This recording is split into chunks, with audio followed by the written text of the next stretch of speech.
मुद्दा जब हमारे बच्चों के भविष्य को लेकर है तो सवाल उठेगा ना।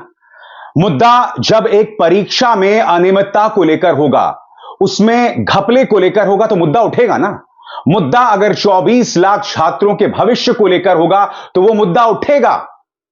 और मुद्दा क्या है मैं आपको बताता हूं दोस्तों। जैसा कि आप जानते हैं, NEET entrance exam, national eligibility और एंट्रेंस टेस्ट को लेकर परीक्षाओं के नतीजे आ गए हैं और सबसे शॉकिंग बात,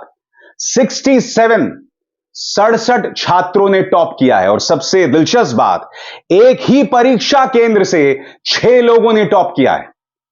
तमाम पेरेंट्स यह भी सवाल उठा रहे हैं कि 720 में से 718 और 719 अंक कैसे मिल गए। और यह वो सवाल क्यों उठा रहे हैं दोस्तों, कुछ देर बाद मैं आपको बताऊंगा। मगर यह मुद्दा मैं आपके सामने क्यों रख रहा हूं दोस्तों, क्या आप जानते हैं कि नीट एंट्रेंस एग्जाम के नतीजे जैसे ही सामने आए, मीडिया रिपोर्ट्स के मुताबिक कम से कम 3 छात्रों ने आत्महत्या कर ली है। 3 छात्रों ने आत्महत्या कर ली है। सबसे पहले आपके स्क्रीन पर यह खबर देखिए। 5वीं मंजिल से कूदकर नीट छात्रा ने किया सुसाइड। एक दिन पहले ही रिजल्ट आया था, कम मार्क्स आने को लेकर वो तनाव में थी। दोस्तों आप जानते हैं, यह जो खबर है इसका वीडियो भी मैंने देखा। वो वीडियो मैं आपको नहीं दिखा सकता। वो छात्रा बिल्कुल अपनी बालकनी पर खड़ी हुई है और कुछ देर बाद वो 8वें फ्लोर से छलांग लगा देती है। वहां पर खड़ी एक महिला दौड़ते हुए आती है, मगर वो कुछ कर नहीं पाती है। बाद में उस छात्रा को अस्पताल ले जाया जाता है। 1 घंटे बाद वो छात्रा जो है दम तोड़ देती है। सिर्फ यही छात्रा नहीं, कोटा में भी एक हृदय विदारक घटना हुई है। खबर क्या है दोस्तों, मैं आपको बताता हूं आपके स्क्रीन पर। दैनिक भास्कर क्या कहता है, नीट में तीसरे प्रयास में भी सफल नहीं होने पर ट्रेन के आगे कूदकर युवक ने आत्महत्या कर दी। खबर मैं आपको पढ़ के सुनाना चाहता हूं। डोसा की खबर है, national eligibility cum entrance test में तीसरे प्रयास में भी असफल रहने पर एक युवक ने ट्रेन के आगे कूदकर जान दे दी। दरअसल मंगलवार शाम को नीट परीक्षा का परिणाम जारी हुआ था। इस दौरान शहर के रोडवेज आगार के पीछे गणेश नगर के अजीत मीणा, जिसकी उम्र 22 साल बताई जाती है, पुत्र पूरण मीरा ने रात करीब 8 बजे जयपुर आगरा हाईवे पर स्थित रेलवे ओवरब्रिज के पास ट्रेन के आगे कूदकर जान दे दी। ट्रेन के आगे युवक के कूदने की सूचना पर पुलिस मौके पर पहुंची और जांच पड़ताल करने पर पुलिस की पहचान गणेश नगर निवासी अजीत मीणा के तौर पर हुई है। ये तो 2 छात्र हैं जिन्होंने आत्महत्या कर ली। आज तमाम पेरेंट्स ये सवाल उठा रहे हैं कि इस परीक्षा को लेकर जो धांधली हुई है, इस पर जवाब देने से क्यों बच रही है सरकार, और अगर जवाब दे भी रही है तो इतने हल्के जवाब क्यों दे रही है।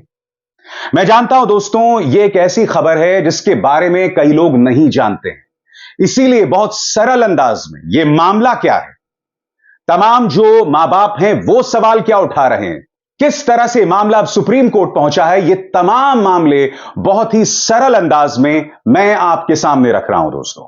सबसे पहले, नेशनल टेस्ट एजेंसी एनटीए ने मंगलवार को नीट परिणाम 2024 की घोषणा कर दी थी। इस साल 13 लाख से ज्यादा उम्मीदवारों ने नीट यूजी की परीक्षा पास की है, जिसमें 67 उम्मीदवारों ने नंबर 1 रैंक हासिल किया है। इसी को लेकर विवाद है कि इतनी बड़ी संख्या में छात्रों ने कैसे टॉप किया। साथ ही कई अन्य सवाल भी खड़े हो रहे हैं। कुछ बच्चों को 720 अंकों के पेपर में से 718 और 719 अंक भी मिले हैं। इस पर जानकारों ने सवाल उठाया है और उनका कहना है कि आखिर इतने नंबर्स कैसे मिल गए। पेरेंट्स कुछ मुद्दे सामने रख रहे हैं, अभिभावक यानी मां बाप कुछ मुद्दे सामने रख रहे हैं कि 718 और 719 अंक मिलना नामुमकिन है। इसका जवाब एनटीए ने दिया है, मगर अब इस मुद्दे पर कांग्रेस जो है वो सामने आ गई है। प्रियंका गांधी वाड्रा, जो अक्सर ये मुद्दे उठाती रही हैं, उन्होंने क्या कहा है आपके स्क्रीन पर। प्रियंका कह रही हैं, पहले नीट परीक्षा का पेपर लीक हुआ और अब छात्रों का आरोप है कि इसके रिजल्ट में भी स्कैम हुआ है। एक ही सेंटर के 6 छात्रों को 720 में से 720 अंक मिलने पर गंभीर सवाल उठ रहे हैं और कई तरह की अनियमितताओं की बातें सामने आ रही हैं। दूसरी ओर रिजल्ट आने के बाद देश भर में कई बच्चों की आत्महत्या करने की खबरें हैं। यह बहुत दुखद और झकझोरने वाली बात है। सरकार लाखों छात्रों की आवाज को अनसुना क्यों कर रही है? छात्र छात्राओं को नीट परीक्षा के परिणाम में धांधली से जुड़े वाजिब सवालों के जवाब देने चाहिए। क्या सरकार की जिम्मेदारी नहीं बनती कि वो जांच कराकर इन वाजिब शिकायतों का निस्तारण करें? मैं आपको बतलाना चाहता हूं दोस्तों कि इस मुद्दे पर जो पीड़ित छात्रों के मां बाप हैं वो क्या सवाल उठा रहे हैं, ये सवाल बहुत वाजिब है और मैं चाहूंगा कि आप इसके एक एक शब्द पर गौर कीजिए।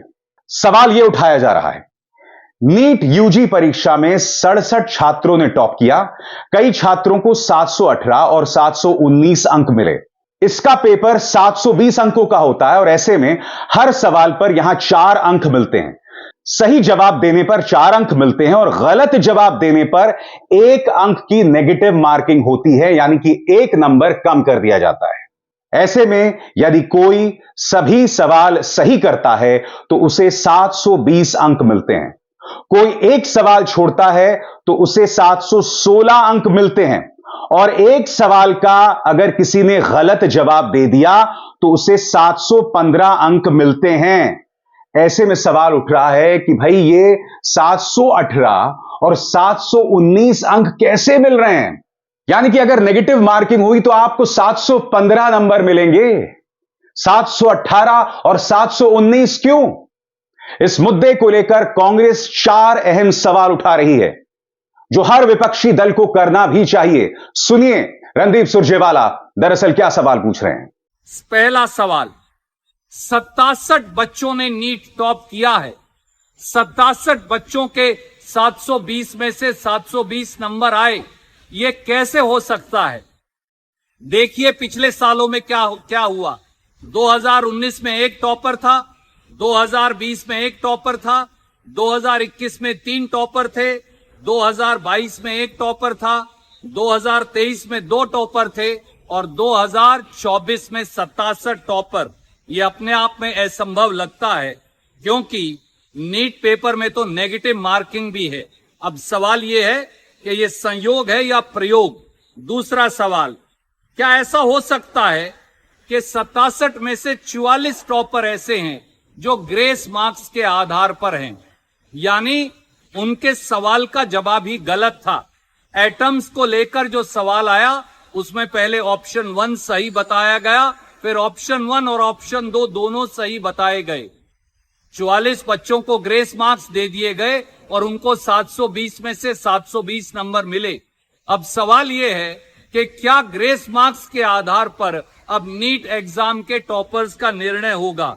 और केवल ये नहीं, एक अचंभे की बात यह भी है कि फरीदाबाद हरियाणा में एक ऐसा एग्जाम सेंटर है जहां सीरियल नंबर 62 से सीरियल नंबर 69 तक 8 टॉपर हैं नीट के, 6 ऐसे जिनको 720 में से 720 नंबर मिले और 2 ऐसे जिनको 718 और 719 नंबर मिले। ये अपने आप में अचंभे की बात है। क्या ऐसा हो सकता है? क्या इस पर कोई विश्वास करेगा? क्या ये नीट के नंबर की प्रक्रिया और पूरे एग्जाम की इंटीग्रिटी पर सवाल नहीं खड़ा करता?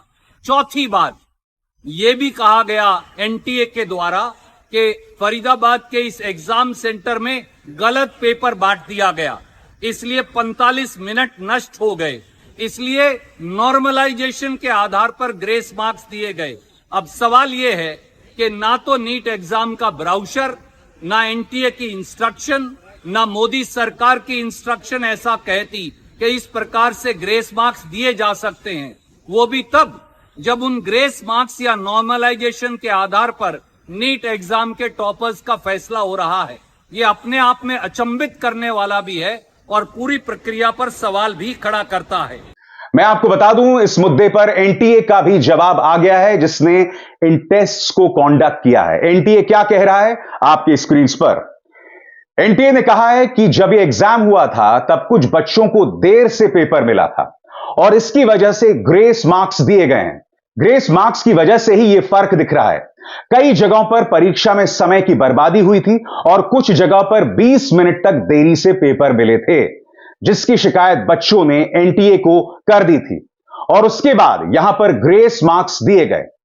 उन बच्चों को जिनका वक्त बर्बाद हुआ था उनको ये ग्रेस मार्क्स मिले हैं और इस वजह से 718 या 719 नंबर्स जो आए हैं इन्हीं ग्रेस मार्क्स की वजह से हुए हैं। मगर मां बाप इस बात से इत्तेफाक नहीं रखते हैं।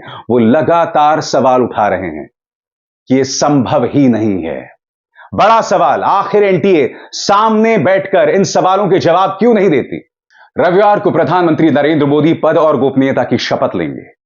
मैं उम्मीद करता हूं कि उसके बाद वो जिस भी व्यक्ति को शिक्षा मंत्री बनाते हैं वो इन सवालों के जवाब देंगे, क्योंकि कार्यक्रम में या अपने कोर्स में आरएसएस का एजेंडा डालना बहुत आसान है, मगर बुनियादी सवालों का जवाब देना बहुत मुश्किल है। मैं सवाल पूछना चाहता हूं कि एक के बाद एक पेपर्स लीक क्यों होते हैं? इनको लेकर सख्त कानून क्यों नहीं लाए जाते? कांग्रेस ने अपने घोषणा पत्र में इसका प्रावधान किया था। अब कांग्रेस सत्ता में नहीं आई, वो एक अलग मुद्दा है, मगर बड़ा सवाल, इस मुद्दे को लेकर हम सबको गंभीर होने की जरूरत है। हम सबको, क्योंकि इसका नाता हमारे बच्चों से है। आज मामला नीट को लेकर है, कल को क्यूएट को लेकर होगा, क्योंकि आप जानते हैं 12वीं के बाद अगर आप कॉलेजेस में एडमिशन लेना चाहते हैं तो क्यूएट की परीक्षा होती है, CUET। यह परीक्षा होने वाली है। कल को अगर यहां पर भी धांधली होने लगे तब क्या होगा बताओ? क्या हम अपने बच्चों के भविष्य के साथ खिलवाड़ कर सकते हैं? हम सबको राजनीति से ऊपर उठना होगा। यह मामला हमारे बच्चों का भविष्य का है। यह सवाल उठना चाहिए कि आखिर पिछले कई सालों से क्यों बड़ी तादाद में परीक्षा पेपर्स लीक हो रहे हैं? इस तरह की अनियमितताएं क्यों सामने आ रही हैं? आखिर क्यों उन 3 छात्रों ने परीक्षा परिणाम आने के बाद आत्महत्या कर दी? आत्महत्या को कभी भी जायज नहीं ठहराया जा सकता दोस्तों। कल्पना कीजिए किस तरह का भविष्य उनके मां बाप का होगा, क्योंकि इनमें से एक बच्चे जिसने आत्महत्या की वो अपने मां बाप का इकलौता बच्चा था। ऐसी कई मिसालें हो सकती है। सबसे बड़ी बात, मैं अपील करना चाहूंगा उन तमाम बच्चों से कि बच्चों, अपनी जान लेना इसका समाधान नहीं हो सकता। सबसे बड़ी बात, अगर इस वक्त आपको असफलता का सामना करना पड़ रहा है तो आगे जाके आपको मौके मिलेंगे, आपको अवसर मिलेंगे। आप अपनी जान नहीं दे सकते। आप में से जिन लोगों के जहन में जान देने वाली बातें आती हैं, क्या आपने कभी सोचा है कि आपके जाने के बाद आपके मां बाप पर क्या गुजरेगी? उनका क्या गुनाह है? उन्हें आप कैसे सजा दे सकते हैं?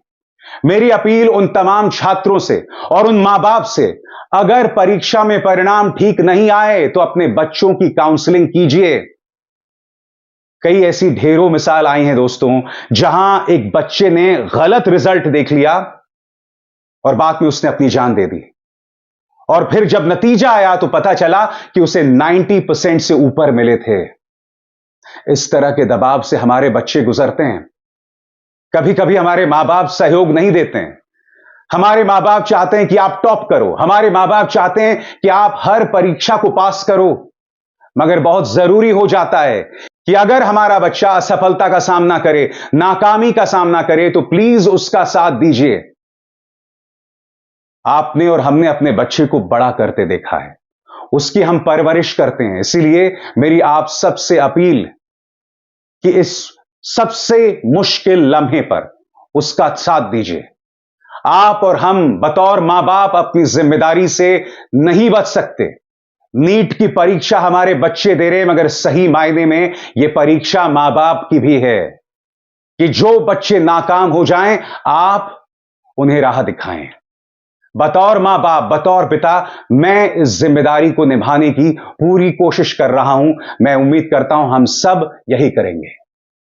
अभिसार शर्मा को दीजिए इजाजत। नमस्कार। स्वतंत्र और आजाद पत्रकारिता का समर्थन कीजिए, सच में मेरा साथी बनिए। बहुत आसान है दोस्तों, इस ज्वाइन बटन को दबाइए और आपके सामने आएंगे ये 3 विकल्प। इनमें से एक चुनिए और सच के इस सफर में मेरा साथी बनिए।